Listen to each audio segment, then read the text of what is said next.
তুষারের উদ্দেশ্যে আমি বলতে চাই এবং এনসিপি যারা হচ্ছে আমাকে নিয়ে নোংরা খেলায় মেতে উঠেছে তাদের উদ্দেশ্যে আমি বলতে চাই, আপনারা যদি এই মিথ্যা প্রচারণা থেকে বিরত না থাকেন তাহলে আমি বাধ্য হব তুষার আমার সাথে নেপালে বসে যেসব ভিডিও আমাকে পাঠিয়েছে, যেসব নগ্ন জিনিস আমার কাছে আছে সেগুলো আমি প্রকাশ করতে বাধ্য হব। তখন কোথায় গিয়ে আপনারা প্রিটেন্ড করবেন আমি কিন্তু জানি না। আমি ওয়ার্ন করছি, আমি জনসম্মুখে চাই তুষার যেন আমাকে সরি বলে। এই যে আমি যা কিছু প্রকাশ করতেছি সেগুলো কিন্তু বানোয়াট কিছু না। তুষারে যদি ওখানে তার নাম ব্যবহার করতে নাই চাইতো, তার মনের মধ্যে যদি কোনো রকম শয়তানি চিন্তা নাই থাকতো, তাহলে ওখানে সবাই জানে, বাংলাদেশের ম্যাক্সিমাম মানুষ, যে human rights activist Rezaur Rahman Lenin তিনি আমার বড় ভাই সমতুল্য।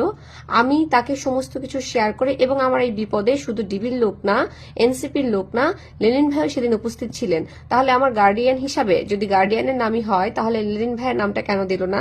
সেখানে সাদিয়া উপস্থিত ছিল, সাদিয়া নারী নেত্রী এনসিপির, তার নাম কেন দেওয়া হলো না?